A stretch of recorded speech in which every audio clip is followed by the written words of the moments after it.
समन्त चक्रवालेषु अत्र गच्छन्तु देवता सद्धम्मं मुनिराजस् सुनन्तु सग्गमुखदं धम्म सवन कालो अयं भदन्ता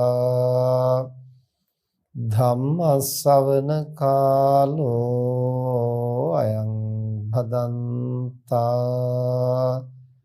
धम्म सवन कालो अयं भदन्ता। नमो तस् भगवतो अरहतो सम्मा संबुद्धस्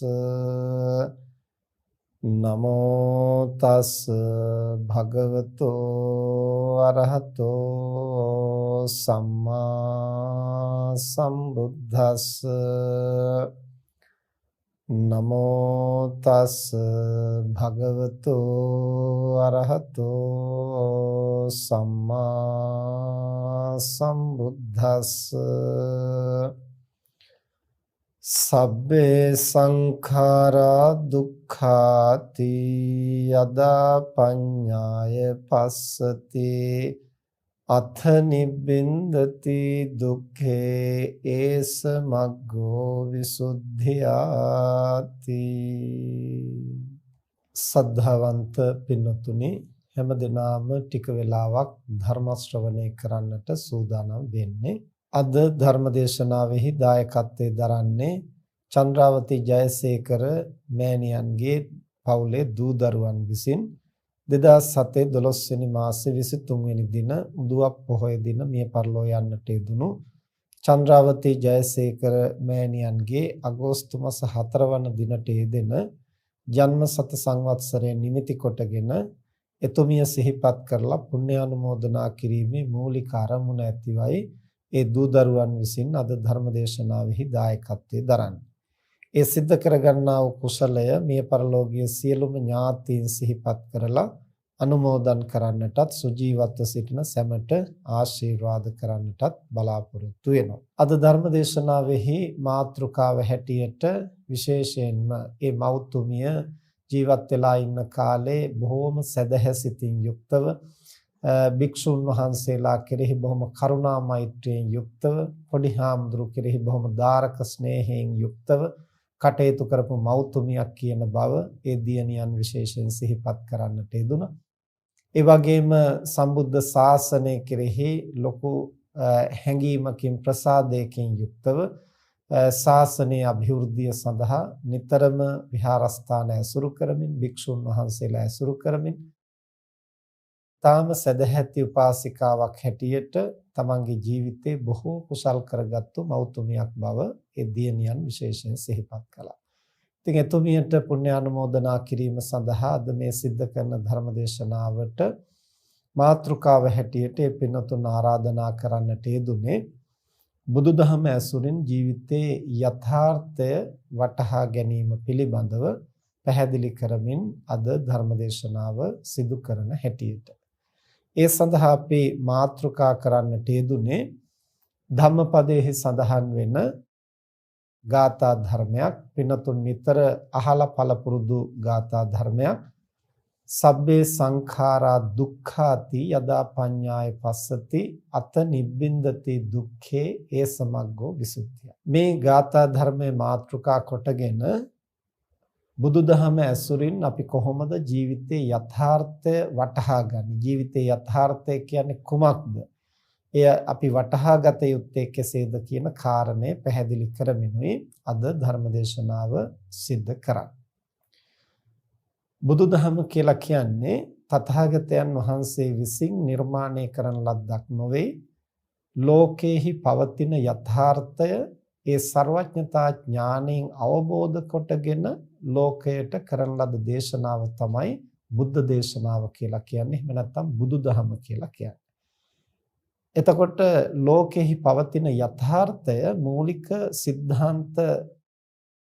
මූලිකම සිද්ධාන්තයක් මත ක්‍රියාත්මක වෙනවා. මොකක්ද ඒ සිද්ධාන්තය?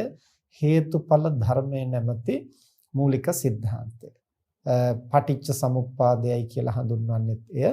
එතකොට ප්‍රධාන වශයෙන්ම හේතුව ඵලය කියන මේ මූලික න්‍යාය මත තමයි ඒ පටිච්ච සමුප්පාද ධර්මය ක්‍රියාත්මක වෙන්නේ. පටිච්ච සමුප්පාද කියන්නේ ඒ අර්ථයමයි. පටිච්ච කියන්නේ නිසා කියන අර්ථය. සමුප්පාද කියලා කියන්නේ හට ගන්නවා. එතකොට යමක් හටගන්නේ තවත් හේතු ප්‍රත්‍යයන්ගේ උපකාරයෙන්, තවත් හේතු ප්‍රත්‍යයන් නිසා තමයි යම්කිසි ඵලයක් හටගන්නේ. එතකොට එසේ හටගන්නා හේතු ප්‍රත්‍යයන්ගෙන් හටගන්නා ධර්ම පොදුවේ හඳුන්වනවා සංස්කාර ධර්ම. සංස්කාර කියන්නේ හේතු ප්‍රත්‍යයන්ගෙන් හටගත්තා වූ ධර්මවලට කියන නම. එතකොට ඒ සංස්කාර ධර්මයන්ට ආවේනික ගති ලක්ෂණ තුනක් පවතිනවා. අනිත්‍ය බව, දුක්ඛ බව, අනාත්ම බව. එතකොට මේ සියලුම සංස්කාර ධර්මයන්, මේ ලෝකයේහි ක්‍රියාත්මක වෙන නාම රූප ධර්මයන් හේතු ප්‍රත්‍යයන්ගෙන් හටගන්නා බවත්, ඒ හටගන්නා සංස්කාර ධර්මයන් අනිත්‍ය වූ, දුක්ඛ වූ, අනාත්ම වූ ධර්මයන් කියන බවත් ලෝකයේහි යථාර්ථය.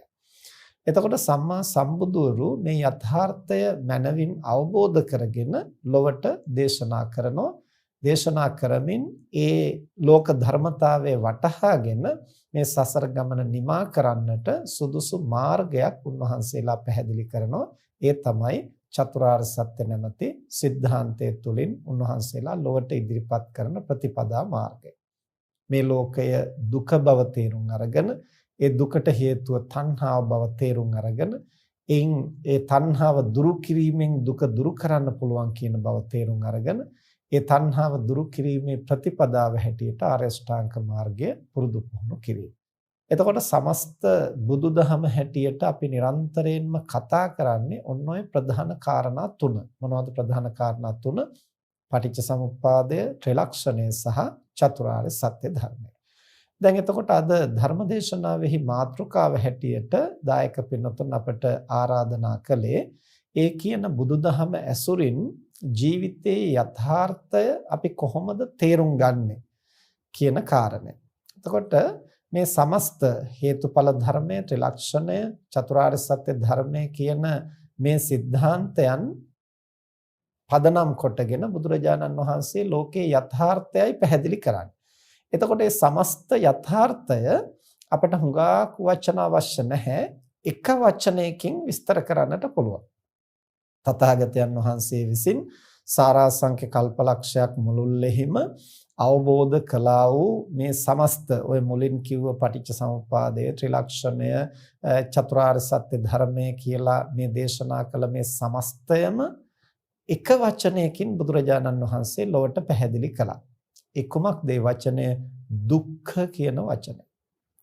දුක්ඛ කියන වචනයෙන් බුදුරජාණන් වහන්සේ සමස්ත ජීවිතය පිළිබඳ, ලෝකය පිළිබඳ, සසර ගමන පිළිබඳව සියල්ලම පිළිබඳව සියලු සංස්කාර ධර්මයන්ගේ යථාර්ථය මේ එක වචනය තුල කැටි වෙලා පවතිනවා.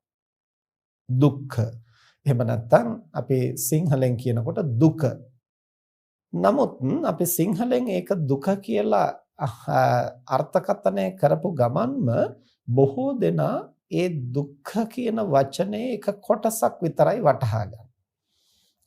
දැන් ඉංග්‍රීසි භාෂාවෙන් වුණත් මේක පරිවර්තනය කරනකොට බොහෝ දෙනා ඒක එක පැත්තක් ගැන හිතලා තමයි පරිවර්තනය කරන්නේ. ඉංග්‍රීසියට පරිවර්තනය කරනකොට හුඟක් දෙනා සෆරින් කියලා ඒක පරිවර්තනය කරන්න උත්සාහ කරනවා. නමුත් ඒ ඉංග්‍රීසියට පරිවර්තනය කරනකොට සෆරින් කිව්වහම දුකෙහි සමස්තාර්ථය ගැනෙන්නේ නැහැ. ඒන් පීඩාකාරී බව, කර්කශ බව, කටුක වේදනාව, අපහසුව, අමාරුව කියන අදහස විතරයි මතුවේ. එතකොට සිංහලෙනුත් දුක කියලා කිව්වහම හුඟක් දෙනා වටහා ගන්න ඒ අර්ථය පමණයි. අමාරුයි, කැක්කුමයි, පීඩාවයි, කටුක වේදනාවයි, දරා ගන්නට බැරි බව, තමන් අකමැති විදිහට දේවල් සිද්ධ වෙන ගතිය. එතකොට ඔය ටික තමයි සිංහලෙනුත් අපි දුක කියලා කිව්වහම හුඟක් දෙනා හඳුනා ගන්න. එතකොට එහෙම හඳුනාගත්තාම සියලු සංස්කාරයන්ගේ යථා ස්වභාවය වටහා ගත්තා වෙන්නේ නැහැ. නමුත් බුදුරජාණන් වහන්සේ දේශනා කරන මේ දුක්ඛ කියන වචනය ඇතුලේ සමස්ත සංස්කාර ධර්මයන්ගේම යථා ස්වභාවය කැටි වෙලා පවතිනවා. එහෙමනම් දුක්ඛ කියන වචනය ඒ අපි සාමාන්‍යයෙන් හඳුනා ගන්න අමාරුව, කැක්කුම, වේදනාව, පීඩාව කියන අර්ථයට වඩා හුඟා ගැඹුරු පුළුල් අර්ථයක් ඒක ඇතුලේ අන්තර්ගත වෙලා තියෙනවා. එතකොට අන්නේ ගැඹුරු අර්ථය අපි හරියට මතු කරගත්තොත් තමයි අපිට පුළුවන් වෙන්නේ මේ සමස්ත සංස්කාර ධර්මයන්ගේම යථාර්ථය බුදුදහමට අනුව නිවැරදිව වටහා ගන්න, නිවැරදිව තේරුම් ගන්න. එතකොට එහෙනම් මොකද්ද දුක්ඛ කියලා කියන්නේ? වෙනතුනේ එක්තරා කාලයක් අපි පැවිදි වෙලා මුල් අවදියේදී අපි හුඟා කල්පනා කළා දුක කියන්නේ මොකක්ද කියලා. ඒ මොකද දැන් අමාරුව, කැක්කුම, පීඩාව කියන එක අපට ඕනම කෙනෙකුට වැටහෙනවා. හැබැයි බුදුරජාණන් වහන්සේ දේශනා කරලා තියෙන්නේ සබ්බේ සංඛාරා දුක්ඛා කියලා. අද අපි මාතෘකා කළ ගාථා ධර්මයේ බුදුරජාණන් වහන්සේ දක්වනවා සබ්බේ සංඛාරා දුක්ඛාති යදා පඤ්ඤාය පස්සති. යම්කිසි කෙනෙක් මේ සියලුම සංස්කාර ධර්මයන් දුක් බව ප්‍රඥාවෙන් අවබෝධ කරනවාද? අතනිබ්බින්දති දුක්ඛේ සමග්ගෝ විසුද්ධිය. අන්න ඒ විදිහට දැක්කහම තමයි මේ සමස්ත සංස්කාර දුක්ඛය පිළිබඳව නිබ්බිදාවට පැමිණෙන්නේ. එය තමයි විසුද්ධියට, විමුක්තියට මඟ කියන බව තථාගතයන් වහන්සේ දේශනා කරා. එතකොට සබ්බේ සංඛාරා දුක්ඛා කිව්වෙන් පස්සේ අර කැක්කුමයි, අමාරුයි, පීඩාවයි කියලා හඳුනා ගන්න කොටස පමණක් නෙමෙයි. දැන් අපිට කැක්කුමයි පීඩාවයි කියලා හඳුනා ගන්න කොටස වගේම තව කොටසක් තියෙනවානේ. සැපයයි, සනීපයයි, ආස්වාදයයි, සතුටයි, සුවයයි, එහෙම කියන පැත්තකුත් තියෙනවානේ. එතකොට ඒවත් සංස්කාර ධර්මනේ. ඒවා නාම රූප ධර්ම වලට අදාළ කරුණුනේ අපි කතා කරන්නේ. එහෙමනම් සබ්බේ සංඛාරා කිව්වහම අර පීඩාකාරී කොටස විතරක් නෙමෙයි, ලෝකයේ සුවදායක කොටසත් ඒකට ඇතුළත්. එහෙමනම් සුඛ, දුක්ඛ, උපේක්ඛා මේ සියල්ලක්ම සබ්බේ සංඛාරා කියලා කිව්වහම ඇතුළත්. ඒ වගේම තමයි ඒ මුල් අවදියේ අපි තවත් අපට හිතුණු දෙයක් තමයි ඇත්තටම දැන් ඒ වේදනාව වශයෙන් අපට දැනෙන දේ පමණක් නම් දුක කියන්නේ බුදුරජාණන් වහන්සේ සබ්බේ සංඛාරා දුක්ඛා කියලා කිව්වහම දැන් අපි හිතමු ගහක් ගත්තාම ඒ ගහ සංස්කාර ධර්ම. එතකොට ඒ ගහ නිසා මට දුකක් හෝ සැපක් ඇති වෙන එක වෙනම කතාවක්. ඒක ගහ නිසා මට දැනෙන දේ. නමුත් ඒ ගහ වෙන් කරලා ගත්තාම, ඒ ගහේ කොළයක් වෙන් කරලා ගත්තාම එතන තියෙන සංස්කාර ධර්ම. එහෙමනම් ඒ ගහ තුල දුක දකින්නට පුළුවන් වෙන්න ඕනේ. ඒ ගහේ කොළයක් වෙන් කරලා ගත්තාම ඒ කොළය තුල දුක දකින්නට පුළුවන් වෙන්න ඕනේ. භාජනයක් ගත්තාම මේ භාජනයේ දුක දකින්නට පුළුවන් වෙන්න ඕන. වීදුරුවක් ගත්තාම මේ වීදුරුවේ දුක දකින්න පුළුවන් වෙන්න ඕන. එතකොට වෙනත් මොනවා හරි වැලි කැටයක්, පස් ටිකක්, වතුර ටිකක්, ගින්දර මේ කවර කාරණයක් ගත්තා වුණත් අපිට ඒ තුල දුක දකින්නට පුළුවන් වෙන්න ඕන. ඇයිද? බුදුරජාණන් වහන්සේ දේශනා කරන්නේ සබ්බේ සංඛාරා දුක්ඛා. සියලුම සංස්කාර ධර්ම දුක්ඛ ධර්ම නම් එහෙමනම් වතුර ටිකක් ගත්තා වුණත් ඒ ජලයේහිත් අපට දුක ප්‍රකට කරගන්න පුළුවන් වෙන්න ඕනේ. ඒ වතුර නිසා මට දැනෙන දුක හෝ සැප ගැන නෙමෙයි. ඒ ඇති වෙන්නේ ඒ නිසා අපට දැනෙන වේදනාව. සබ්බේ සංඛාරා දුක්ඛා කිව්වහම වේදනාව ගැන විතරක් නෙමෙයි කතා කරන්නේ. එහෙමනම් ඊට වඩා ගැඹුරු අරුතක් මෙහි පවතිනව නේද? ඒ කොමක්ද කියලා බොහෝ කාලයක් අපි සිතුවා සෙව්වා.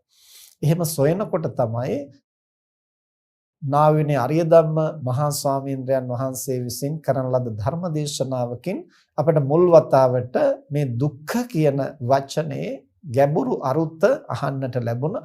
ඊට පස්සේ පොතපතින් කියවන්නට අවස්ථාව ලැබුණා. ඊට පස්සේ තමයි මේ පිළිබඳව ගැඹුරු අදහසක් අපට ඇති කරගන්නට පුළුවන්කම ලැබුණේ. ඉතින් මේ ගැඹුරු අදහස ඇති වෙන්න තමයි මේ ලෝකයේහි සමස්ත යථාර්ථයම සමස්තයම මේ දුක්ඛ කියන එක වචනයක් තුල අන්තර්ගත වෙනව නේද? ඒ දුක්ඛ කියන එක් වචනයෙන් බුදුරජාණන් වහන්සේ සමස්ත ලෝකය පිළිබඳවම යථාර්ථය පැහැදිලි කරලා තියෙනව නේද කියලා හරියට අපිට හඳුනා ගන්නට පුළුවන් වෙනවා. ඒ නිසා පින්නතුනේ මৌলিক වශයෙන් අපි තේරුම් ගන්නට ඕන අමාරුයි කැක්කුමයි රිදෙනවා පීඩාවයි කියන විදිහෙන් අර කටුක වේදනාවේ ස්වરૂපයෙන් පමණක් අපි දුක හඳුනා ගන්න එක වැරදි කියලා නෙමෙයි මේ කියන්නේ. ඒ දුකෙහි එක්තරා කොටසක් පමණයි. ඒ විදිහෙන් දුක දැනගෙන ලෝකෙහි යථාර්ථය දකින්නට බෑ. කුමක් නිසාද? දැන් සාමාන්‍ය තිරිසන් සත්තුත් ඒ විදිහට දුක ඒ අයත් හඳුනා ගන්නවා. කායික පීඩාව, මානසික පීඩාව ඒ අයටත් දැනෙනවා. අපි හිතමු සතෙකුගේ අතප්පයක් කැඩුනොත්, තුවාලයක් වුණොත් කවුරු හරි ඒ සතාට පීඩාවක් ඇති කළොත් ඒ සතාට කායික වශයෙන් ඒ කටුක බව, පීඩාව, දුක් වේදනාව දැනෙනවා. ඒ වගේම ඒ සතාට මානසික පීඩාවන්, ඒ කියන්නේ දෝමනස්සයක් දැනෙනවා. ඒ කොහොමද?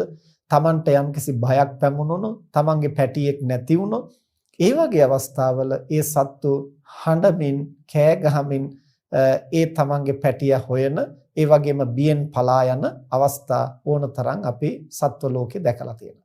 එහෙමනම් තිරිසන් සතාටත් කායික දුක්ඛය දැනෙනවා, මානසික දෝමනස්සය දැනෙනවා. එහෙමනම් තිරිසන් සතත් දුක වටහාගත්තු කෙනෙක්ද? එහෙමනම් තිරිසන් සතාටත් දුක වටහාගෙන දුකෙන් නිදහස් වෙන්නට කටයුතු කරන්නට පුළුවන්ද? එහෙම නොහැකි වෙන්නේ ඒ කටුක බව පමණක් දුකයි කියලා, දුම්නස පමණක් දුකයි කියලා වටහාගෙන ලෝකෙහි යථාර්ථය අවබෝධ කරන්නට බෑ. ඒ යථාර්ථයෙන් එක්තරා ලේෂ මාත්‍රයක් පමණයි. එහෙමනම් මිනිස්සෙක් හැටියට ඒ තිරිසන් සතුන්ටත් සාධාරණ වූ දුකෙහි ලේෂ මාත්‍රයක් වූ කටුක වේදනාව, දෝමනස්ස වේදනාව පමණක් දුකයි කියලා වටහා ගත්තට ඒ තැනත්තා ලෝකේ යථාර්ථය අවබෝධ කළා වෙන්නේ නැහැ. ඒ තැනත්තා දුකින් නිදහස් වෙන්නට සුදුසුකම් ලබන පුද්ගලයෙක් වෙන්නේ නැහැ. ඒ වගේම තමයි පෙනුතුනි අපිට තව ලොකු පටලැවිල්ලක් මෙතනදි සිද්ධ වෙනවා. මේ කටුක වේදනාව දුකයි කියලා හඳුනාගත්තු ගමන්ම අපිට අනිත් පැත්තෙන් පෙනෙනවා සුඛ වේදනාව. දැන් වේදනාව දුක්ඛ වේදනා, සුඛ වේදනා, අදුක්ඛම සුඛ වේදනා කියලා තුන් ආකාරයකින් බෙදලා තියෙනවානේ. තවත් තැනක දුක්ඛ වේදනා, සුඛ වේදනා, සෝමනස්ස වේදනා, දෝමනස්ස වේදනා, අදුක්ඛම සුඛ වේදනා කියලා පස් ආකාරයකින් බෙදලා තියෙනවා. දැන් මේ වේදනාවේ ප්‍රභේදයන් ගත්තහම ඒවාහි කටුක වේදනාව ගැන පමණක් නෙමෙයි කතා කරන්නේ, සුඛ වේදනාව, සෝමනස්ස වේදනාව, උපේක්ඛා වේදනාව ගැනත් කතා කරනවා. එතකොට යම් කිසි කෙනෙක් දුක්ඛ වේදනාව දුකයි කියලා හඳුනා ගත්තොත්, ඒ විදිහෙන් දුක දකින්නට උත්සාහ කළොත්, ඒත් එක්ක මේ තනත්තාට සැපයයි කියන කාරණේකුත් අනිත් පැත්තෙන් පෙනෙන්නට ගන්නවා. එතකොට අර දුක්ඛ වේදනාව දුකයි කියලා එය බැහැර කරන්නට වෑයම් කරද්දී ඒ පුද්ගලයා නොදැනුවත්වම සුඛ වේදනාව සැපයි ආස්වාදනීයයි කියලා එහි ඇලෙන්නට, බැඳෙන්නට, එය ලං කරගන්නට වෑයම් කරනවා. එතකොට සංස්කාර ධර්මයන්ගේ එක කොටසක් දුකයි කියලා බැහැර කරන්නට උත්සාහ කරනවා. තව කොටසක් සැපයි කියලා ලං කරගන්නට උත්සාහ කරනවා. එතකොට ඒ තැනත්තා සංස්කාර ධර්මයන් අතර ඒ පැත්තට මේ පැත්තට දෝලණය වෙනවා විනා යථාර්ථය අවබෝධ කොටගෙන දුකෙන් මිදෙන්නට සමත් වෙන්නේ නැහැ. දැන් මේ සාමාන්‍ය ප්‍රතඥයාගේ ස්වභාවය ඒකයි. සාමාන්‍ය ප්‍රතඥයා උත්සාහ කරන්නේ කටුක වේදනා, පීඩාකාරී වේදනා, ඒ වගේම දෝමනස්ස වේදනා, තමන් අකමැති දේවල් මේ ලෝකෙන් බැහැර කරලා, තමන්ගේ ඉන්ද්‍රයන්ට ස්පර්ශ නොවි බැහැර කරලා, තමන් කැමති වෙන, ප්‍රියමනාප වෙන, සුවදායක ආස්වාදනීය ආරම්මණයන් තමන් වෙත ලංකොට පවත්වා ගන්නට උත්සාහවත් වෙනවා. ඒ විදිහේ තමන් කැමති වෙන, තමන් ප්‍රිය වෙන, ආස්වාදනීය, ඒ වගේම ගතට සිතට සුවගෙන දෙන අරමුණු නැවත නැවත සම්පාදනය කරගන්නට වෑයම් කරනවා. ඒ බඳු තියෙන ආරම්මන පවත්වා ගන්නට වෑයම් කරනවා. ඒවා තුළින් ඉන්ද්‍රිය පිනවන්නට වෑයම් කරනවා. මේක තමයි තණ්හාව කියලා කියන්නේ. මේක තමයි කාම තණ්හා කියලා කියන්නේ. එතකොට කාම තණ්හාව එක පැත්තකින් පවත්වනවා, නඩත්තු කරනවා. ඇයිද?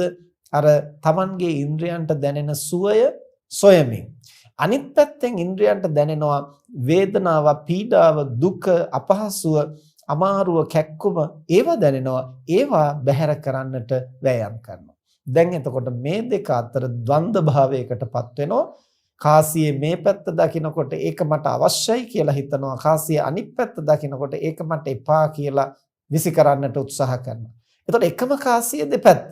මේ පැත්ත ඕන කියලා කාසිය ගන්නකොට අනිත් පැත්තත් එක්කමයි එන්නේ. ඒ පැත්ත එපා කියලා බැහැර කරනකොට මේ ඕන කිව්ව පැත්තත් එක්කමයි වීසි වෙන්නේ. මේ විදිහට වෙන් කළ නොහැකි එකම සංස්කාර ධර්මයන්ගේ ප්‍රකට වෙන ගති ලක්ෂණ දෙකක් අල්ලාගෙන ඒ ගති ලක්ෂණ වලින් එක් කොටසක් දුක හැටියට අනිත් කොටස සැප හැටියට හඳුනා ගන්නා වූ තැනැත්තා සැපය දකිනකොට ලං කර ගන්නට දුක දකිනකොට බැහැර කරන්නට වෑයම් කරනවා එකම සංස්කාර ධර්මයක්. මේ තුල අර කාසියක් පිළිබඳව කටයුතු කරන්නාසේ ඒ පුද්ගලයා මුලාවටපත් වෙනවා. එක පැත්තක් දකිනකොට හොඳයි කියලා හිතනවා, අනිත් පැත්ත දකිනකොට නරකයි කියලා හිතනවා. නරකයි කියලා වීසි කළොත් හොඳයි කියන එකත් එක්කමයි බැහැර වෙන්නේ. හොඳයි කියලා වැළඳගත්තොත් නරකයි කියන එකත් එක්කමයි Tamanට ලං කර ගන්නට සිද්ධ වෙන්නේ. ඒතර ප්‍රතඥ සත්‍ය අනන්ත සසරේ දුක් විඳිනවා කියලා කියන්නේ මෙන්න මේ අතර දෝලණය වෙනවා. Taman කැමති දේ තියාගෙන අකමැති දේ බැහැර කරන්නට උත්සාහ කරනවා.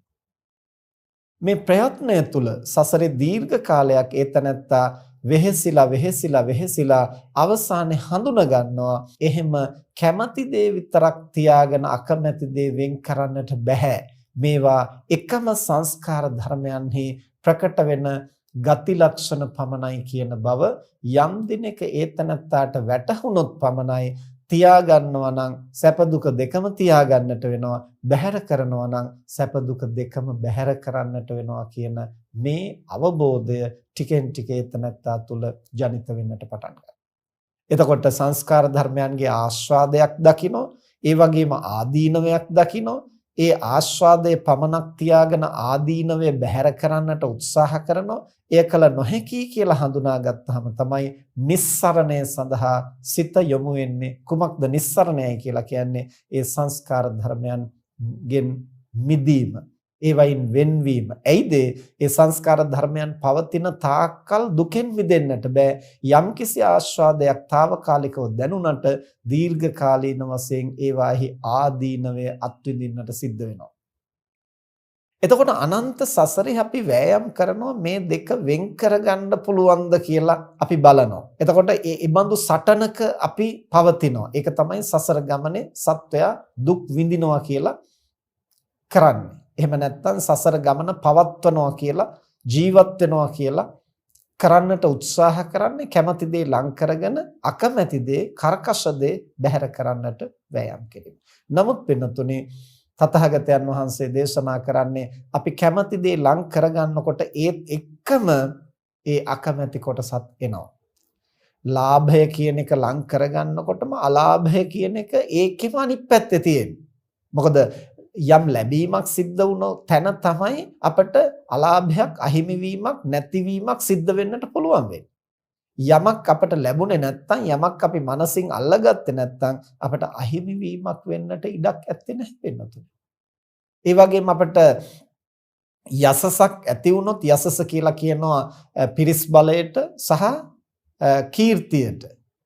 එතකොට ඒ පිරිස් බලයක් ඇති වුණොත් තමයි අපිට පිරිස නැති වෙන්න පුළුවන් වෙන්නේ. අයස ඇති වෙන්න පුළුවන් වෙන්නේ. කීර්ති ഘോഷාවක් ඇති වුණොත් තමයි ඒ කීර්තිය නැති වෙන්න පුළුවන් වෙන්නේ. එහෙමනම් යසස කියන කාරණය තියෙන තැන තමයි ඒක අහිමි වීමක් වෙන්නට පුළුවන් වෙන්නේ.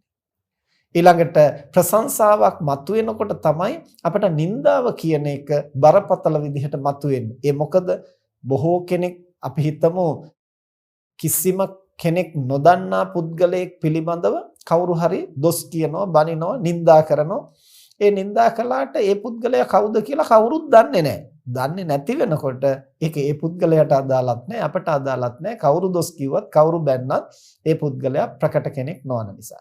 හැබැයි කවුරු දන්න පුද්ගලයෙක් සම්බන්ධව අසවලා මෙහෙමයි කියලා චෝදනා කළොත්, නින්දා කළොත් ඒක කවුරුත් දන්නවා මේ අසවලා තමයි මේ වැරද්ද කරලා තියෙන්නේ, මේ නින්දා කරන්නේ ඒ තැනත්තාටයි. එතකොට මේ නින්දාව බලපාන්නේ නින්දාව අදාළ වෙන්නේ ඒ පුද්ගලයා කොයිතරම් ප්‍රකට වෙලා තියෙනවද ප්‍රසිද්ධ වෙලා තියෙනවද ප්‍රශංසාවට භාජනය වෙලා තියෙනවද කියන කාරණයට අනුව තමයි ඒ තනත්තාගේ නින්දාවත් වඩා ප්‍රබල වෙන්නේ. එතකොට නින්දා ප්‍රශංසා ඊළඟට සැප දුක සැප කියන කාරණයක් එක්කලා අපි බැඳුණු තැන තමයි අපිට දුක කියන එක ඒත් එක්ක එකටම එන්නේ. සැපය කියන එක අපි ලං කරගන්නට පවත්වා ගන්නට වෑයම් කළේ නැතිනම් දුක කියන එක අපිට උරුම වෙන්නට ඉඩ කඩක් ඇත්තේ නැහැ. මේ විදිහට අෂ්ටලෝක ධර්මයේ හැටියට තථාගතයන් වහන්සේ දේශනා කරන කාරණා යුගල වශයෙන් දක්වලා තියෙන්නේ කුමක් නිසාද? එකක් අපි ලං කරගන්නකොට අනික ඒත් එක්කම එනවා. අපි උස කියන එක ගණනය කරන්නේ මිටි බවට සාපේක්ෂව. ආලෝකය කියන එක ගණනය කරන්නේ අඳුරට සාපේක්ෂව. හොඳ කියන එක ගණනය කරන්නේ නරකට සාපේක්ෂව. මේ විදිහට ලෝකේ හැම දෙයක්ම ද්වයනිශ්‍රිත ස්වභාවයෙන් යුක්තයි. අපි සැපයි කියලා යමක් ගන්නකොට දුක්ඛ කියන අන්තයත් එහිම කෙලවරක පවතිනවා. දුක්ඛ කියන අන්තයෙන් බැහැරව අපට සැපයයි කියන අන්තය වෙන් කරන්නට පුළුවන් කමක් නැහැ. එතකොට මේ පටලවිල්ලටපත් වෙන්නේ කොමක් නිසාද? අර වේදනා ලක්ෂණයෙන් දුක හඳුනා ගන්නට ගිය තැන. වේදනාවෙන් තමයි දුක මනින්නේ. සාමාන්‍ය ප්‍රතඥ පුද්ගලයා වේදනාව මුල් කොටගෙන වේදනාව නැමැති මිම්මෙන් තමයි දුක මනින්නට පුරුදු වෙලා තියෙන්නේ. ඒ වේදනාවෙන් දුක මනිනකොට සත්වයා වික්ෂිප්ත වෙනවා, විපරීත වෙනවා, යථාර්ථය දකින්නේ නැහැ. යථාර්ථයේ එක්තරා කොටසක් පමණයි දැකගන්නේ. කොමක්ද? දුක යනු පීඩාකාරී, වේදනාකාරී, අපහසු කොටස පමණක් හැටියට හඳුනා ගන්න. එතකොට මේ ද්වන්ද භාවයත් එක්කලා නිරන්තරයෙන් පැටලිලා හැපිලා දීර්ඝ කාලයක් අත්දැකීම් ලබනකොට තමයි ඒ තනත්තා ටිකෙන් ටික වටහා ගන්නට පුහුණු වෙන්නේ. අර සැපයි කියලා, හොඳයි කියලා, ආස්වාදයයි කියලා ලං කරගත්තු දේ නිසා නේද මේ දුක හටගත්තේ කියන එක. එහෙමනම් ආස්වාදයයි කියලා ලං කරගත්තු එකමයි දුකෙහි හැබැයි හේතුව වෙන්නේ. ඒක තමයි දුකෙහි උත්පාදය වෙන්නේ. ඒක තමයි දුකෙහි මූලය වෙන්නේ. ඒක නිසා තමයි දුක් හටගත්තේ. එහෙමනම් ඒ ආස්වාදයයි සැපයි කියන එකත් දුකෙහිම කොටසක් කියන බව ඒ තනත්තාට වැටහෙන්නට බොහෝ ප්‍රඥාව වැඩෙන්නට ඕන. ඒ ප්‍රමාණයට යථාර්ථය දැනෙනකොට ලෝකයේ පිළිබඳව සැබෑව ඒ තනත්තාගේ ප්‍රඥාවට ගෝචර වෙනකොට ඒ තනත්තාට බුද්ධ වචනේ මනවින් වැටහෙන්නට ගන්නවා. කුමක්ද? යං කිංචි වේදිතං සබ්බන්තං දුක්ඛස්මින්ති වදාත්. යමක් විඳිනවද ඒ විඳින සියල්ලම දුකෙහි පනවනවා. තථාගතයන් වහන්සේ දේශනා කරනවා විඳින්නා වූ සියල්ලක්ම දුක බව දේශනා කරනවා. දුක්ඛස්මින්ති වදාමි. ඒ හැම දෙයක්ම දුකෙහිම කොටස් බව, දුකෙහිම යෙදුණු බව, දුකෙහිම ගිලුණු බව, දුකෙහිම අන්තර්ගත බව තථාගතයන් වහන්සේ දේශනා කරා. එතකොට මේ ගැඹුරු බුද්ධ වචනය අපට වැටහෙන්න, ඒ යථාර්ථය වැටහෙන්නට බොහෝ කල් ගත වෙනවා. එයි එතෙක් අපි දුකෙහි කර්කශ කොටස, එහෙම නැත්නම් වේදනාවේහි කර්කශ කොටස තමයි අපි දුක හැටියට හඳුනාගන්නේ. අර සෞම්‍ය කොටස, මෘදු කොටස, මොලොක් කොටස අපි සැපය හැටියට, ආස්වාදයේ හැටියට වෙන් කරගන්න. ඒ නිසා මේ ගැටලුව ලෙහා ගන්නට නම් වේදනා කියන මිම්මෙන් දුක මනිනවා වෙනුවට ආර්යයන් වහන්සේලා දුක හඳුනාගත්තු ආකාරයට දුක දැක ගන්නට, හඳුනා ගන්නට අපි වෑයම් කළ යුතු වෙනවා. සාමාන්‍ය ප්‍රතඥ සත්වයා, සාමාන්‍ය තිරිසන් සත්වයෝ දුක කියන එක හඳුනාගන්නේ වේදනාවෙන්. කායික කටුක වේදනාව කායික දුක්ඛය හැටියට හඳුනා ගන්නවා. මනසට දැනෙන වේදනාව, දුක්ඛ වේදනාව දෝමනස්සේ හැටියට හඳුනා ගන්නවා. එතකොට ප්‍රතඥ සත්වයා, සාමාන්‍ය මනුෂ්‍යයාත් ඔය ආකාරයෙන් තමයි දුක හඳුනාගන්නේ. නමුත් ඒ තැනැත්තා දුකෙන් මිදෙන්නේ නැහැ. කුමක් නිසාද? සමස්ත දුක්ඛය ඒ තැනැත්තා හඳුනාගෙන නැති නිසා. සබ්බේ සංඛාරා දුක්ඛා කියලා බුදුරජාණන් වහන්සේ දේශනා කරනවා. ඒ සියලු සංස්කාර ධර්මයන් අතර එක කොටසක් සැපයි ආස්වාදනීයයි කියලා හඳුනාගෙන කොටසක් පමණක් දුකයි කියලා හඳුනාගත්තට සමස්ත යථාර්ථය වටහා ගත්ත වෙන්නේ නැහැ. ඒ නිසා තමයි ප්‍රතඥ සත්වයාට නිවන් මඟ විවෘත වෙන්නේ නැත්තේ. ඒ නිවන් මඟ විවෘත කරගත් ආර්යයන් වහන්සේලා දුක දකින්නේ ඒ ආකාරයෙන් නෙමෙයි. කොහොමද ආර්යයන් වහන්සේලා දුක දකින්නේ? සබ්බේ සංඛාරා දුක්ඛා. සියලුම සංස්කාර ධර්මයෝ දුකයි. යංකින්චි වේදිතං සම්මන්තං දුක්ඛස්මින්ති වදාමි. යමක් විඳිනවද ඒ විඳින සියල්ලම දුකයි. එහෙමයි ආර්යයන් වහන්සේලා දුක දැකේ.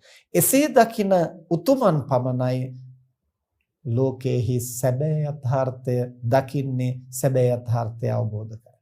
පින්තුනි, එතකොට කොහොමද සියල්ලම දුකයි කියලා කියන්නේ? සියල්ලම දුකයි කියන්නේ මොන අර්ථයෙන්ද? සියල්ලම දුක වෙන්නට පුළුවන්ද? මෙහෙම ගැටලු අපට මතුවෙන්න පුළුවන්. මොකද අර වේදනාවෙන් දුක හඳුනා ගන්නට ගිය තැන අපට දුක්ඛ වගේම සුඛ කියලා කොටසකුත් පෙනෙන නිසා. අන්න ඒ නිසායි ආර්යයන් වහන්සේලා වේදනාව කියන කාරණේ පාදක කොටගෙනම නෙමෙයි දුක හඳුනාගන්නේ. එය ප්‍රාථමික කාරණයක්. ආර්යයන් වහන්සේලා විසින් දුක හඳුනාගන්නේ ඒ දුකෙහි පවතින ලක්ෂණ වලට අනුව. දුක්ඛ ලක්ෂණ. මොනවද දුක්ඛ ලක්ෂණ? දුක්ඛ ලක්ෂණ හතරක් තථාගතයන් වහන්සේ දේශනා කරනවා. සංකත, විපරිණාම, පීලන, සන්තාප. මේ කියන ලක්ෂණ වලින් එකක් හෝ පවතිනවා නම්, එහෙම නැත්නම් මේ ලක්ෂණ හතරම පවතිනවා නම් එතන පවතින්නේ දුක්ඛ ධර්මයක් කියලා හඳුන්වනවා. සංකත කියලා කිව්වේ හේතු ප්‍රත්‍යයෙන් හටගන්නා බව. විපරිණාම කියලා කිව්වේ වෙනස් වෙන බිඳී යන ගතිය. පීලන කියලා කිව්වේ පීඩාකාරී බව. සන්තාප කියලා කිව්වේ දවන තවන ගතිය. එතකොට අවසාන කොටස් දෙක අපිට දුක හැටියට යම් ප්‍රමාණයකට අපි හඳුනාගෙන තියෙනවා. කුමක්ද? පීලන, සන්තාප. පීඩාකාරී බව, දවන තවන බව, දුකක් බව අපි යම් ප්‍රමාණයකට හඳුනාගෙන තියෙනවා. නමුත් අර මූලික ලක්ෂණ දෙක දුක හැටියට හඳුනාගෙන නැති නිසා මොකක්ද? සංකත, විපරිණාම. ඒ සංකත විපරිණාම කියන ලක්ෂණ දෙකෙන් දුක හඳුනාගත්තොත් තමයි සැපය කියන්නේ දුකක්මයි කියලා තේරුම් ගන්නට පුළුවන්. සැපය කියලා අපි යමක් හඳුනා ගන්නවා නම් අපි හිතමු දැන් තද බල හිසේ කැක්කමක් අපිට තියෙනවා. දැන් ඒක දුකයි කියලා අපිට දැනෙනවා. ඊට පස්සේ ඒකට අදාළ ප්‍රතිකාර කරලා දැන් හිසේ වේදනාව අඩු වෙනවා. අඩු වුණාට පස්සේ දැන් අහනවා දැන් කොහොමද හිසේ කැක්කම? දැන් සනීපයි. එතකොට දැන් සනීපයි, දැන් සුවයි. දැන් මේ සුවයි කියන தත්ත්වය ගොඩනැගුණේ කුමක් මතද? අදාළ හේතු ප්‍රත්‍යයන් නිසා. වාතය කිපීම නිසා හෝ පිත කිපීම නිසා හෝ සෙම කිපීම නිසා හෝ ඒ තුන්දොස්ම කිපීම නිසා හෝ වෙනත් කාරණයක් නිසා හෝ අපට ශීර්ෂයේ තදබල වේදනාවක් ආවා. ඒ ඇතිවෙච්ච හේතුව සමනය කළාට පස්සේ දැන් සුවදායක තත්වයක් ඇති වුණා. ඒතකොට සුවදායක තත්වය ඇති වුණේ කුමක් නිසාද? අර තුන්දොස් සමනය වීම, එහෙම නැත්නම් මේ කර්කශ වේදනාවට අදාළ හේතුව සමනය කිරීම නිසා. දැන් එතකොට ඒ සමනය වීම පවතින තාක්කල් සුවය පවතිනවා. නැවත ඒවා විෂම වෙච්ච ගමන් ආයෙත් දුක් වේදනාව හට ගන්නට පුළුවන්. එහෙමනම් සුඛය කියන එක හටගත්තේ, සුඛ වේදනාව කියන එක හටගත්තේ කොමකින්ද? හේතු ප්‍රත්‍යයන්ගෙන්. ඒකට අදාළ හේතුන්ගෙනුයි ඒ සුවදායක බව ඇති උනේ, ඉබේ හටගත්තා නෙමෙයි. එහෙමනම් සුවය කියන එක ඉබේ හටගන්න ධර්මයක් නෙමෙයි. ඒ සුවය කියන தത്വයට අදාළ හේතුප්‍රත්‍ය ගොඩනැගුවොත් විතරයි සුවය පවතින්නේ. ඒ හේතුප්‍රත්‍ය වෙනස් වෙච්ච ගමන් ආයෙත් ඉතුරු වෙන්නේ පීඩාව පමණයි. දැන් අපි මහන්සි වෙලා අමාරුවෙන් ඒ සුවය කියන தત્ත්වය ගොඩනගා ගන්නවා. ගොඩනගා ගත්තා වුණාට බුදුරජාණන් වහන්සේ දේශනා කරනවා ඒ සියලුම සංස්කාර ධර්මයන් විපරිණාමයටපත් වෙනවා, වෙනස් වෙනවා, අහෝසි වෙනවා. එතකොට සුවදායක தত্ত্বය ගොඩ නැගුණා වුණාට ඒ වහා වෙනස් වෙන්නට පුළුවන්. කුමක් නිසාද? යමක් හේතු ප්‍රත්‍යයෙන් හට ගන්නවා නම් හේතු නිරුද්ධ වෙච්ච ගමන් එය නිරුද්ධ වෙනවා. හේතුම් පටිච්ච සම්භූතං හේතු භංගා නිරුද්ධති. හේතු ප්‍රත්‍යයෙන් හටගත්තු සුවය ඒ අදාළ හේතු ප්‍රත්‍ය නැති වෙනකොට නිරුද්ධ වෙනවා. දැන් අපි සරල උදාහරණයක් ගත්තොත් පින්නතුනේ කුසගින්න අපට පීඩාවක්. ඒක දුකක්. බුදුරජාණන් වහන්සේ දේශනා කරනවා මේ ලෝකේ පවතින ලොකුම දුක තමයි බඩගින්න. jigaccha paramarෝගා. බරපතලම රෝගය, ප්‍රබලම රෝගය තමයි කුසගින්න. එතකොට මේ කුසගිනි දුක සත්වයාට, මිනිස්යාට පමණක් නෙමෙයි තිරිසන් සතාට පවා දැනෙනවා. දැන් එතකොට කුසගිනි දුක දුරු කරගන්නට අපි ආහාර පාන අනුභව කරලා කය සංතරපණය කරනවා. දැන් අපට සුවයක්, සහනයක් සැලසෙනවා. ඊට පස්සේ අර ආහාර ටික දිරවලා නැවත කුස හිස් වෙනකොට ආයෙත් අපට කුසගිනි දුක දැනෙනවා. ඇයි දැන් අර සුවේ හටගත්තේ ඒකට අදාළ හේතුප්‍රත්‍යයන් සම්පාදනය කළ තැනයි. ඒ හේතුප්‍රත්‍යයන් වෙනස් වුණු තැන නැවතත් ආපහු අපට සුවේ අතුරුදහන් වෙලා දුක පමණයි ඉතුරු වෙන්නේ. ඒ නිසා යම්කිසි කෙනෙක් මේ කියන ලක්ෂණ වලින් දුක හඳුනා ගන්නකොට ඒ තැනත්තාට වැටහෙනවා පීඩාකාරී බව, ඒ වගේම ਸੰతాපකාරී බව පමණක් නෙවෙයි දුක කියලා කියන්නේ. මේ සුවයයි කියන ආස්වාදයයි කියන එක තුලත් දුකමයි පවතින්නේ. කුමක්ද එහි පවතින දුක්ඛය? හේතු ප්‍රත්‍යයෙන් හටගෙන වහා බිඳී යන බව.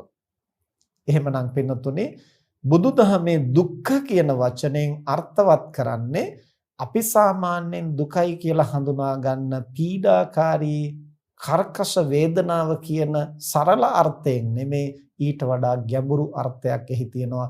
මොකක්ද මේ ගැඹුරු අර්ථය කියන බව ධර්මයේ විස්තර කරනවා. විශේෂයෙන් අට කතාවල පැහැදිලි කරනවා මේ දුක්ඛ කියන වචනය එහි පද බෙදලා, එහෙම නැත්නම් එහි නිරුක්තිය පැහැදිලි කරනවා. අට කතාවේ කොහොමද මේ දුක්ඛ කියන වචනය අපි හඳුනාගත යුත්තේ, තේරුම් ගත යුත්තේ? එහි දූ කියන උපසර්ගය නින්දිතාර්ථයේ දෙන උපසර්ගයක්. දූ කියන ප්‍රත්‍ය නින්දිතාර්ථයේහි තමයි මෙතන යෙදිලා තියෙන්නේ. ඒ නිසා අට කතාවේ පැහැදිලි කරනවා දූ ඉති අයං සද්දෝ කුච්චිතේ දිස්සති. මෙතන දූ කියන වචනේ කුච්චිතාර්ථේ, නින්දිතාර්ථේ, පහත් අර්ථේ තමයි මෙතන දූ කියන ශබ්දේ යෙදිලා තියෙන්නේ. කං සද්දෝ පන තුච්චේ. මෙතන කං කියන ශබ්දය, එහෙම නැත්නම් ඒ පදය යෙදිලා තියෙන්නේ හිස් කියන අර්ථය. ආකාශයට ක කියලා හඳුන්වනවා ඒ හිස් බව. එතකොට මෙතන මේ කං කියලා හඳුන්වන්නේ මා ප්‍රාණ කයන්ෙන් අර්ථවත් වෙන්නේ, ඒ શબ્දෙන් අර්ථවත් වෙන්නේ හිස් ගතිය. තස්මා කුච්චිතත්තා තුච්ඡත්තාච දුක්ඛන්ති උච්චති. ඒ නිසා දුක්ඛ කියලා කියන්නේ මොකක්ද? දූ කියලා කියන්නේ, එහෙම නැත්නම් දූ කියන උපසර්ගයෙන් අදහස් වෙන්නේ නින්දිතාර්ථය, ක කියන ශබ්දයෙන් අදහස් වෙන්නේ හිස් කියන බව. එතකොට මේ දෙක එකතු වෙලා දුක්ඛ කියලා හැදුනහම එයින් අදහස් වෙන්නේ කොමක්ද? කුච්චිතත්තා තුච්ඡත්තාච දුක්ඛන්ති උච්චති. නින්දිත වූ හිස් වූ අර්ථයෙන් තමයි දුක්ඛ කියලා කියන්නේ. දැන් සාමාන්‍යයෙන් අපි ප්‍රත්‍යජන සත්වයා දුක්ඛ කියලා කියන්නේ කටුක වේදනාව කියන අර්ථයෙන්. ආර්යයන් වහන්සේලා දුක්ඛ කියලා කියන්නේ හිස් වූ, නින්දිත වූ අර්ථයෙන්. නින්දිත වූ හිස් බව. එතකොට දැන් සමහර හිස් බවක් තියෙන්නට පුළුවන් අපිට යම් කිසි ප්‍රමාණයකින් ප්‍රයෝජනවත් හිස් බව. දැන් උදාහරණයක් හැටියට ගත්තොත් පින්නතුනේ අපි යම් තැනක මේ කාමරයක ශාලාවක තියෙන අවකාශය ගත්තන් පස්සේ ඒ අවකාශයේ නැමැති හිස් බව අපිට යම් යම් ආකාරයෙන් ප්‍රයෝජන ගන්නට පුළුවන්. යමක් පවත්වා ගන්නට, අපිට ජීවත් වෙන්නට, භාණ්ඩයක් තියන්නට. මේ සරල උදාහරණයක් මේ කියන්නේ.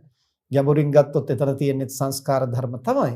අපි සරලව ගත්තොත් ඒ කියන අවකාශයක හිස් බව අපිට යමක් තැම්පත් කරන්න, පවත්වා ගන්නට, ප්‍රයෝජනයක් ගන්නට පුළුවන්.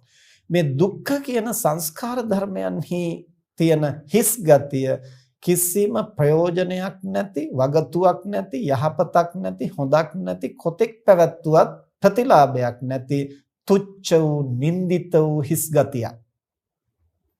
අන්නේ අර්ථයෙන් තමයි දුක්ඛ කියන්නේ. එහෙනම් ඉංග්‍රීසියට පරිවර්තනය කරනකොට සෆරින් කියලා කිව්වහම මේ අර්ථය කියවෙන්නේ නැහැ. කොහොමද මේ තුච්ච වූ, නින්දිත වූ ගතිය කියන එක කියවෙන්නේ නැහැ. ඒ වගේම සිංහල භාෂාවෙන් දුක කියලා කිව්වහම ඒ ගැඹුරු අදහස ඒක ඇතුලේ තිබුණට සාමාන්‍ය ප්‍රතඥන සත්වයා ප්‍රතඥන මනුෂ්‍යයා දුක කියන සිංහල වචනේනොත් මේ කියන තුච්ච වූ නින්දිත වූ අර්ථය නෙමෙයි හඳුනාගන්නේ ඊට වඩා අර වේදනාකාරී පීඩාකාරී කරකශ වේදනාව පමණයි ඒන් හඳුනා ගන්නට පුරුදු වෙලා තියෙන්නේ.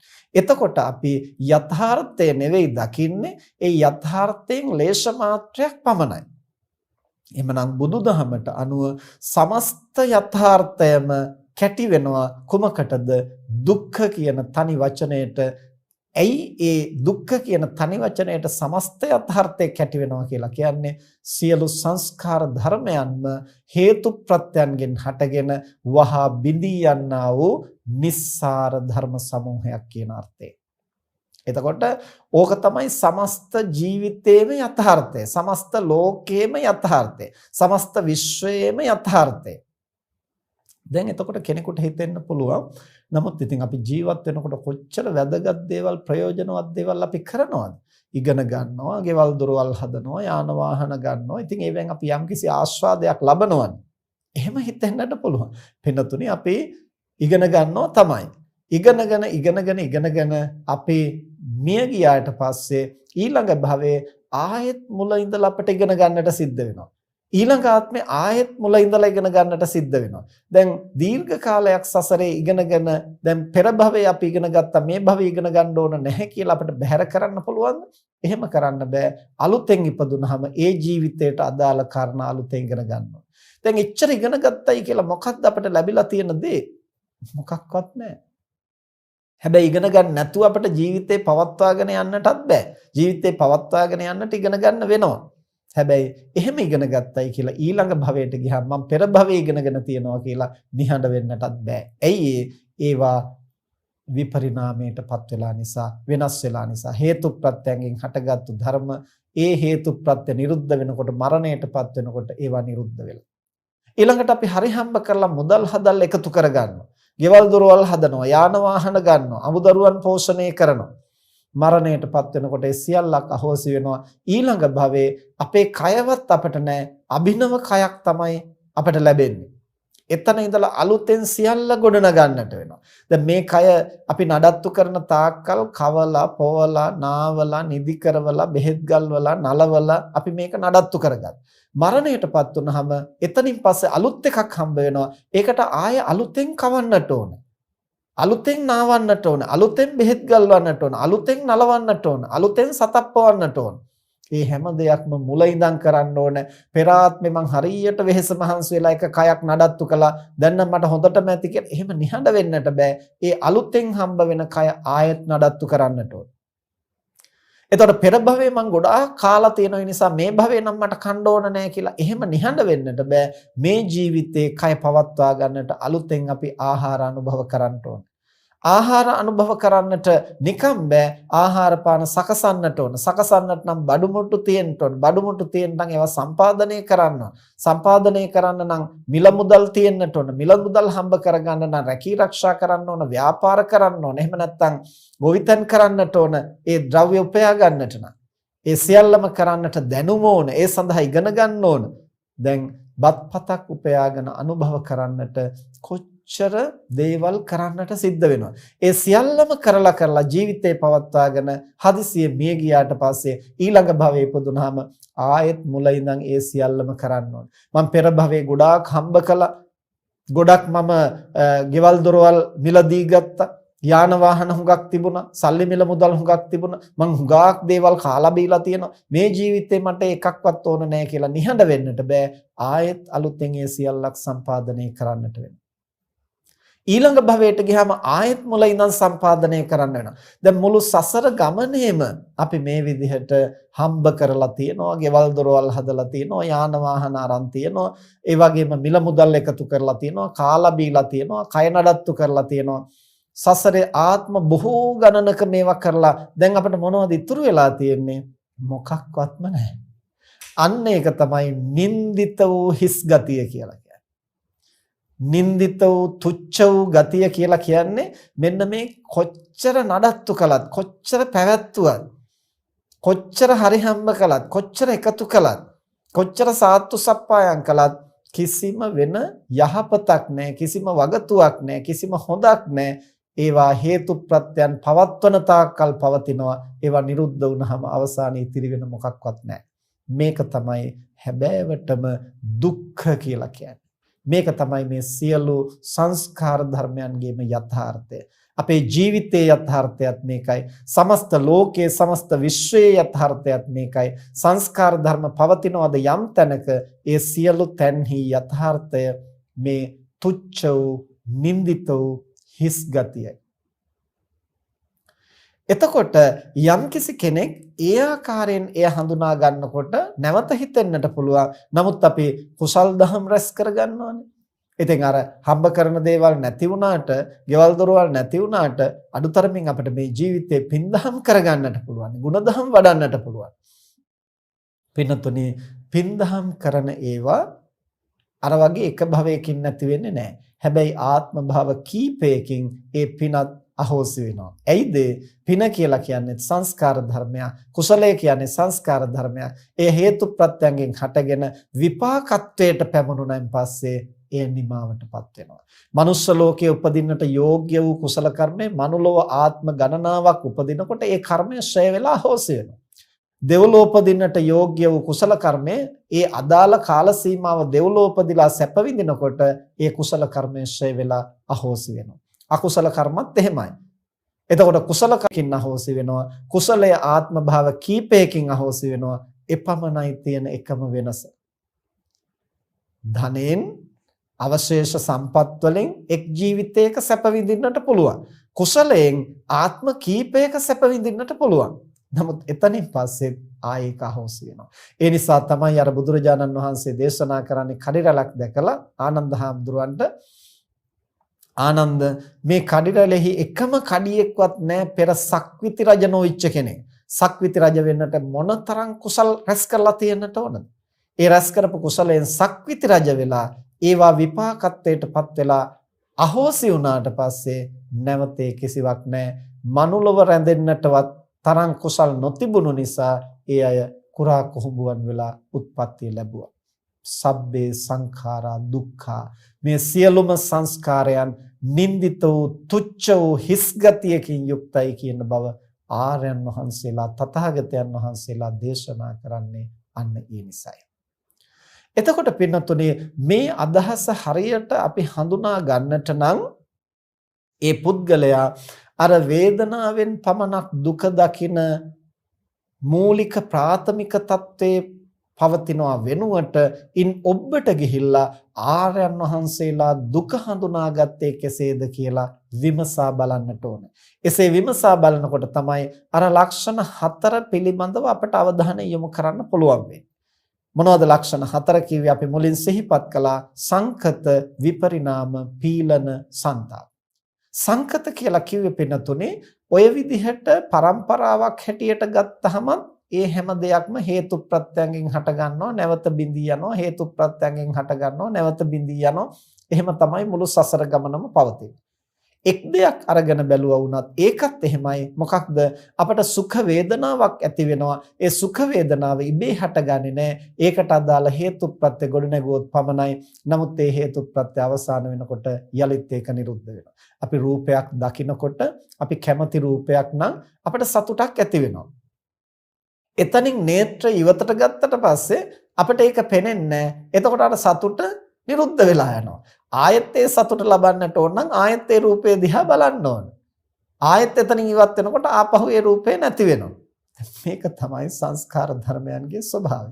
හේතු ප්‍රත්‍යයෙන් හටගත්තා. ඒ අදාළ හේතු ප්‍රත්‍ය නැති වෙනකොට ඒ නිරුද්ධ වෙනවා. එතකොට නැවත නැවත ඒ සතුට ලබන්නට නම් ඒ දේවල් අපි ළඟින් ගෙනත් තියාගන්නට සිද්ධ වෙනවා. කොහොම ගෙනත් තියාගෙන ඉන්නකොට හදිස්සිය අපි මැරෙනවා. ඊට පස්සෙත් ඒක නැති වෙනවා. එතකොට ඒ දේ අපෙන් ඉවත් වුණත් ඒක ගිලිහිලා යනවා. ඒ දෙයින් අපි ඉවත් වුණත් ඒක ගිලිහිලා යනවා. එක්කෝ අපෙන් අරමුණු ඉවත් වෙනවා. එක්කෝ අරමුණු වලින් අපි ඉවත් වෙනවා. මේ දෙකෙන් කවරක් හෝ සිද්ධ වෙනවා. ක්ෂණයක් පාසා මේ දේ සිදු වෙනවා. එය අනිත්‍ය ධර්මයයි කියලා හඳුන්වනවා. හේතු ප්‍රත්‍යයෙන් හටගත්තා වූ සංස්කාර ධර්ම මොහොතක් පාසා බිඳී යනවා. එතකොට ඒ බිඳී ගියාට සියල්ල අහෝසි වෙන්නේ නැහැ. එහි පරම්පරාව පවතිනවා. ඒ පරම්පරාවත් යම් කාලයකදී ෂේ වෙලා යනවා, වැය වෙලා යනවා, අහෝසි වෙලා යනවා. එතකොට කිසිවක් එහි विद्यमान වෙන්නේ නැහැ. නැවත ඕන නම් නැවතත් අපට ගොඩනගා ගන්නට සිද්ධ වෙනවා. මේ විදිහට පින්නතුනේ හේතු ප්‍රත්‍යයෙන් හටගන්නා වූ සියලුම සංස්කාර ධර්මයන් ක්ෂණයක් පාසා බිඳී යනවා. එය අනිත්‍ය ධර්මයයි. ඒ ක්ෂණයක් පාසා බිඳී යන නාම රූප ධර්මයන් පරම්පරාවක් හැටියට යම් කලක් පවතින්නට පුළුවන්. ඒ පැවතුනා වූ නාම රූප පරම්පරාවත් යම් මොහොතක නිරුද්ධ වෙලා යනවා. එය විපරිණාම ධර්මයක්. දැන් ඒ කිව්ව කාරණේ අපි සරල උදාහරණයක් අරගෙන බැලුවොත් දරුවෙක් හැටියට කෙනෙක් උපදිනවා. මිනිස්සෙක්. ඒ ඉපදුණු දරුවාගේ සිතත් ගතත් නාම රූප ධර්ම ක්ෂණයක් පාසා ඇති වෙමින් නැති වෙනවා. හැබැයි එහෙම ඇති වෙන්නේ නැති වුණාට දරුවා එකපාරට මැරෙන්නේ නැහනේ. දරුවා අනුක්‍රමයෙන් ලොකු මහත් වෙනවා. ඒ ලොකු මහත් වෙනවා කියලා අපිට පේන්නේ කොහොමද? මුලින් තිබිච්ච නාම ධර්ම බිඳි බිඳි අලුතෙන් සිත් හට ගන්නවා. මුලින් තිබුණු රූප බිඳි බිඳි අලුතෙන් බහුලව රූප හට ගන්නවා. එතකොට තමයි දරුවා ලොකු වෙන්නේ. එහෙම අනිත්‍ය නොවුනනම් නිත්‍ය තත්වයෙන් ඒ දරුවාගේ සිතත් ගතත් නිත්‍ය වුණා නම් ඉපදිච්ච හැටියටම හැමදාම ජීවත් වෙන්න ඕන. දරුවා ලොකු වෙන්න විදිහක් නැහැ. දරුවා ලොකු වෙනවා කියලා කියන්නේ ඒ දරුවාගේ රූප කලාප අනිත්‍ය ස්වභාවයටපත් වෙලා අභිනවයෙන් අලුත් රූප කලාප හට ගන්න නිසායි දරුවා ලොකු මහත් වෙන්නේ. දරුවගේ ප්‍රඥාව වැඩෙන්නේ ගුණ නුවණ වැඩෙන්නේ කොහොමද? ඒ දරුවගේ විඥාණය අනිත්‍ය නිසා. විඥාණය නිට්ටය වුණා නම් එහෙම උපන්න විදිහටම අඳබාලව තමයි ඒ දරුවට හැමදාම ජීවත් වෙන්නට වෙන්නේ. එහෙමනම් දරුවගේ මනස වැඩෙන්නේ, කය වැඩෙන්නේ කුමක් නිසාද? හටගත් නාම රූප ධර්ම බිඳි යන නිසා. එතකොට ක්ෂණයක් පාසා බිඳි යනවා. ඊට පස්සේ දරුවා තරුණයෙක් වෙනවා, වැඩිහිටියෙක් වෙනවා, මහල්ලෙක් වෙනවා. ඊට පස්සේ අර පැවතිච්ච නාම රූප පරම්පරාවම බිඳිලා මරණයටපත් වෙනවා. ආය අලුතෙන් පරම්පරාවක් හටගන්නවා. ක්ෂණයක් පාසා බිඳී යන එක අනිත්‍ය ධර්මයේ හැටියට අපි හඳුනා ගන්නවා. පරම්පරාව වෙනස් වීගෙන යන එක විපරිණාම ධර්මයේ හැටියට අපි හඳුනා ගන්නවා. එතකොට මේ විපරිණාමය කියන එක තුල තියෙන්නේ අනිත්‍ය ධර්මයමයි. ඒ නිසා බුදුරජාණන් වහන්සේ දේශනා කරනවා මේ සියලුම සංස්කාර ධර්මයන් හේතු ප්‍රත්‍යයෙන් හටගන්නෝ කලක් පවතිනෝ. ඒ පවතින කාලය තුලත් යම්කිසි පීඩාවක් දාහයක් ඇති කරනෝ. ඊට පස්සේ සම්පූර්ණයෙන්ම අහෝසි වෙලා යනවා. උපාදෝ පඤ්ඤායති වයෝ පඤ්ඤායති තිතස්ස අඤ්ඤ තත්තං පඤ්ඤායති. හට ගැනීමක් ප්‍රකට වෙනවා, අහෝසි වීමක් ප්‍රකට වෙනවා. ඒ හට ගැනීම සහ අහෝසි වීම අතරතුර යම් ස්වභාවයන්ට පරිවර්තනය වෙමින් පැවැත්මක් ප්‍රකට වෙනවා. ඒ හට ගැනීමක්, අහෝසි වීමක්, ඒ වගේම පැවැත්මෙහි අන්‍යතා භාවයක්, එහෙම නැත්නම් වෙනසක් යම් තැනක ප්‍රකට වෙනවා නම් ඒ ධර්මයෝ දුක්ඛ ධර්මයෝය කියලා ආර්යයන් වහන්සේලා හඳුනාගත්තා. ඇයි ඒවා නැවත නඩත්තු කරන්න, පවත්වා ගන්නට වෑයම් කළාට ඒ සැපය, ඒ ආස්වාදය හේතු ප්‍රත්‍යයන් පවතින තාක්කල් පවතිනවා. ඒ නිරුද්ධ වෙනකොට නිරුද්ධ වී යනවා. දැන් මේ කාරණේ එකපාරටම අපට වටහා ගන්නට පුළුවන් කමක් නැහැ. මූලිකව අපි කාටත් වැටහෙන්නේ අර පීඩාකාරී ගතිය පමණයි දුක හැටියට. සතාසිව්පාවෝ හැටියට ඉන්න සාමාන්‍ය සත්වයින්ටත් දුක හැටියට දැනෙන්නේ අර දුක්ඛ වේදනාව, පීඩාකාරී බව, ਸੰతాපකාරී බව. ප්‍රතඥ සත්වයාට, මනුෂ්‍යයාටත් මූලික වශයෙන් ඒ පීඩාකාරී, ਸੰతాපකාරී ගති ලක්ෂණය තමයි ප්‍රකටව දැනෙන්නේ. නමුත් මේ පීඩාව දුරු කරගෙන සුවදායක තත්ත්වයේ පමණක් පවත්වා ගන්නට පොරබදනකොට, වෑයම් කරනකොට කාලයාගේ ඇවෑමෙන් ඒ තැනත්තාට වැටහෙන්නට ගන්නවා මේ පීඩාව බැඳී පවතින්නේ ආස්වාදයට සමගයි. මේ දුක එහෙම නැත්නම් කරකශ බව රැඳී පවතින්නේ අර සුවදායක බවත් සමගයි. එහෙමනම් මේ දෙක වෙන් කරන්නට බෑ. එහෙමනම් අපි මේ සුවයයි කියලා හඳුනා ගන්නා තැනම නේද මේ දුක්ඛය කියන එක රැඳී පවතින්නේ. කොහොමද එහි දුක්ඛය රැඳී පවතින්නේ? හේතු ප්‍රත්‍යයෙන් හට ගන්නා නිසා බිඳී යන නිසා ඒ අතරතුර වෙනසකටපත් වෙන නිසා පීඩාවන් සංతాපයන් ඇති කරන නිසා මේ ගති ලක්ෂණ විමසා බලන්නට ඒතනත්තා ටිකෙන් ටික පෙළඹෙන්නේ අර පීඩාවෙන් නිදහස් වෙන්නට ඕනේ කියන ආකල්පය මතයි. ඒ නිසා බුදුරජාණන් වහන්සේ දේශනා කරනවා ජීවිතයේ අපි දුක් වේදනාව අත්දකිනකොට ඒතනත්තා නුවණ මද පුද්ගලයා මුලාවට යොමු වෙන්නට පුළුවන්. නුවණ ඇති පුද්ගලයා පරේෂණයට යොමු වෙන්නට පුළුවන්. දුක විසින් ප්‍රතිඵල දෙකක් ඇති කරනවා. අනුවණ පුද්ගලයා සම්මෝහයට පමුණුවනවා. තරමක් විමසිලිමත් පුද්ගලයා පරේෂණයට යොමු කරනවා. මොකද්ද සම්මෝහයට යොමු කරනවා කියලා කියන්නේ? දුක ඇති වෙනකොට, පීඩාව ඇති වෙනකොට දුර්වල පුද්ගලයා කල්පනා කරනවා මට මේ දුක ඇති කලේ කවුරුන් විසින්? ඒක අසවලා නිසායි, අම්මා නිසායි, තාත්තා නිසායි, මාව උපද්දපු නිසායි ඒක ඇති වුනේ. මට මේ විවාහය කරලා දීපු නිසායි ඒක ඇති වුනේ. මේ සමාජයේ අය අසාධාරණ විදිහට කටයුතු කරන නිසායි මට මේ දුක ඇති වුනේ. පොහොසතුන් මේ දුප්පතුන්ට සංග්‍රහ කරන්න නැති නිසායි, දේශපාලනයේ වැරද්ද නිසායි මෙහෙම වුනේ. මේ විදිහට එක් එක්කෙනා ඒකට ඒ දුකට වග කිව යුතු පුද්ගලයෝ හැටියට පරංකතන් දුක්ඛං අනිත් අය තමයි මගේ මේ දුක ඇති කළේ. එහෙම හිතලා ඒතනත්තා මුලාවටපත් වෙනවා, අන් අය සමග ගැටීමටපත් වෙනවා. එහෙම නැත්නම් මා විසින්මයි මේ දුක ඇති කරගත්තේ, මගේමයි වැරද්ද, මම උපන්න නිසායි මේ ප්‍රශ්න ඇති වුනේ, මම මේ විවාහය කරගත්තු නිසායි මේ ප්‍රශ්න ඇති වුනේ, මං වැරදි විදිහේ තීරණයක් ගත්තු නිසායි මේක ඇති වුනේ කියලා සයන් කතන් දුක්ඛං දුක මා විසින් ඇති කරගත්තයි කියලා තමන් ගැන කලකිරිලා මත්පැනට මත්ද්‍රව්‍ය වලට ඇබ්බැහි වෙනවා. එහෙම නැත්නම් සියදු විනාසා ගන්න. ඒ දුක අනුන් විසින් ඇති කළා කියලා හිතනකොට ලෝකයට වෛර කරමින් ලෝකෙ සමග ගැටෙනවා. දුක තමන් විසින් ඇති කරගත්තා කියලා හිතනකොට තමන් පිළිබඳව ද්වේෂ සහගත වෙනවා. තමන් ගැන කලකිරෙනවා. ජීවිතේ විනාශ කරගන්නට පෙළඹෙනවා. ඒ මොකක් නිසාද? දුක විසින් පුද්ගලයා සම්මෝහයට පමුණුවනවා, මුලාවට පමුණුවනවා. නමුත් යන්තරමකට සිහි බුද්ධිය දියුණු කරන්න උත්සාහ කරන විමසිලිමත් බවක් තියෙන තැනැත්තාට දුක ඒ විදිහට සම්මෝහය ඇති කරන්නේ නැහැ. ඒ තැනත්තා පරේෂණයට නැඹුරු කරනවා. ඒ කියන්නේ දුක පීඩාව ඇති කරනකොට ටිකක් සිහි බුද්ධිය ඇති නුවණැති පුද්ගලයා කල්පනා කරනවා කුමක්ද මේ පීඩාව ඇති කරන්නේ? කුමකින්ද මේ පීඩාව ඇති කරන්නේ? ඒ පීඩාව නැති කරන්න බැරිද? නැති කරන්න නම් ඒ පීඩාව ඇති කරන හේතුව දුරු කළ යුතුයි. ඒ හේතුව දුරු කරන්නේ කොහොමද? මේ විදිහට දුක කුමක්ද? ඒ දුකට හේතුව කුමක්ද? ඒ හේතුව නැති කරන්නේ කොහොමද? ඒ සඳහා මඟ කුමක්ද කියන චතුරාර්ය සත්‍ය ධර්මය සොයන්නට, විමසන්නට, පිළිපදින්නට නුවණැති පුද්ගලයා පෙළඹෙනවා. කුමක් නිසාද? දුක නිසා. එහෙමනම් චතුරාර්ය සත්‍යම පදනම් වෙලා තියෙන්නේ කුමක් මතද? දුක මතයි.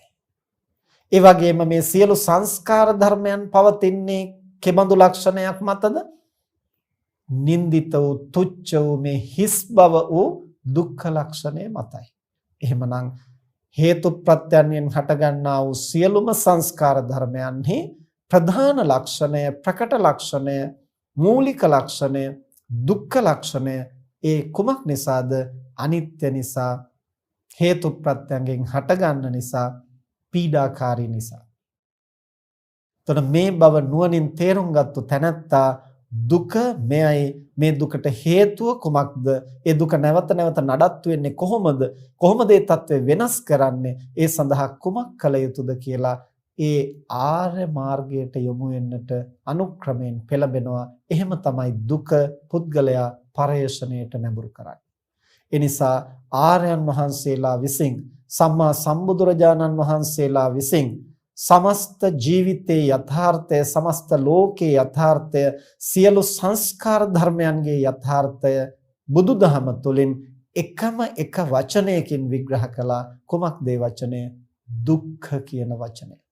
ඒ නිසා අපි උත්සාහ කරන්නට ඕන වටහා ගන්න මේ දුක්ඛ කියන වචනයෙන් හුදෙක් අමාරුව, කැක්කුම, පීඩාව කියන වේදනාර්ථය පමණක් නෙවෙයි, ඊට වඩා ගැඹුරු අර්ථයක් මේ තුලින් මතු කරනවා. කුමක්ද ඒ ගැඹුරු අර්ථය?